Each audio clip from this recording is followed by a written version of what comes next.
Get Inspired, Michiana. I'm Diane Bennett with Inspired Homes in both Michigan and Indiana, and you are watching Tuesday Tips. We have a guest today. Our guest is Jamie Miller from Gold Key Home Inspections. Thanks for having me. Thanks for being here. So, hey, today's topic is, can you check the house for mold? We had a buyer actually just in the last month that was really worried about, did he have to have a mold inspection or not? We did recommend that he waited till his whole house inspection first and find out from you before he spent money on a mold test specifically. Yeah. But tell us about what kinds of questions you get from buyers on mold and what kinds of tests that you do. What are types of mold? You brought some equipment for us today too, so sure. Just tell us away. All right. Well, first you get a lot of concern about health, right. Potential health ramifications from buyers. And so they want to know, does their house have mold? We're not qualified to tell them you have mold.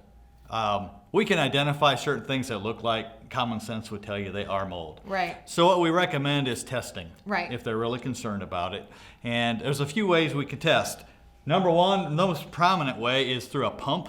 And this is going to use these aerosol canisters, and you are going to pump air through these, and then we send them off to a certified laboratory, and then they will return these with a report that says it's this kind of mold, it's caused by this, it typically can cause this kind of health concern, wow, and so forth. So when somebody says an air quality test, that's what you're using. You're using this pump to push air through this machine, and that tests what the quality is of the air in the home. Yeah, it tells if there's anything. You always have to use at least two. One is outside to get a standard of what we have outside this time of year. Okay. And then one inside at least, and we can do more. Okay. But one is a pretty good representation of what you have in there. Okay. So and then do they sometimes, like if a house looks like there's mold in this room and it looks like there's mold in that room, then do they usually do two tests, one test in this room, one test in that room kind of thing? Yeah, if we actually can see something that looks like it, we will recommend, we can do that.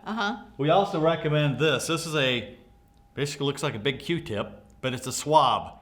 And so you pull this out, you swab the area, you put it back in, you send it to the lab, you're gonna get the same information. Now it won't tell you what's in the air, right? But it will tell you what that is on the wall or floor or whatever.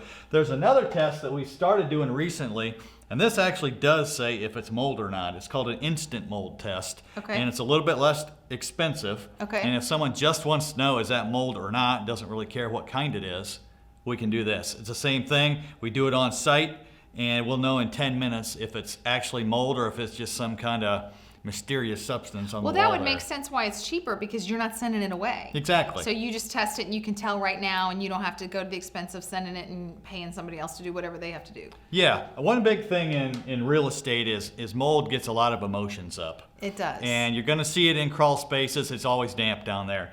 Mold takes two things, the right temperature and the right moisture condition. So if you can eliminate one of those, you have a good chance of lowering the possibility of it being in your home. You might see it in attics, but mainly what we're worried about is it trapped in the walls somewhere? Is it getting into the home some way? And so that's what we're looking for. So I can tell you on a lot of our transactions, a lot of buyers, when they do find mold, they're out. I'm out. I don't want to buy this house. I want to go buy a different house.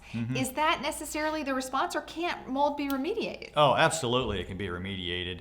Rarely have I seen a house that has mold so bad that, if it's been abandoned for years and no one's there and it's been flooded, that's one thing. Right. But typically, mold we see can easily be taken care of. It's just an organic substance. We've had the right conditions to grow it. You have it in the house no matter where you see it or not. It's just a matter of what level you have. Maybe some health concerns that you have that certain people have that others wouldn't. And so it's really a way to clear the house and give people peace of mind about it more than anything. Okay. So I can tell you, I've been told by somebody that was specifically in mold once, just don't leave your clothes in the clothes washer more than 24 hours. Just wherever something's wet more than 24 hours, it's growing mold. It doesn't take long to start. So yeah, that's crazy when, I don't even know if there's mold spores there, and all of a sudden, just because it was wet. So yeah, don't leave your clothes wet in the clothes washer. Get them to the dryer or hang them up, right? Absolutely, yeah. We'll see it in basements where they will use the basement as a clothesline, and they got mold growing on their joists because they've had the humidity. Yeah, that's all it takes. Crazy. Okay, well, thank you guys for watching. If you have more questions and you want to message us here, we will get you in contact with Jamie Miller from Gold Key. And thanks for watching Tuesday Tips. Remember, at Inspired, it's all about you.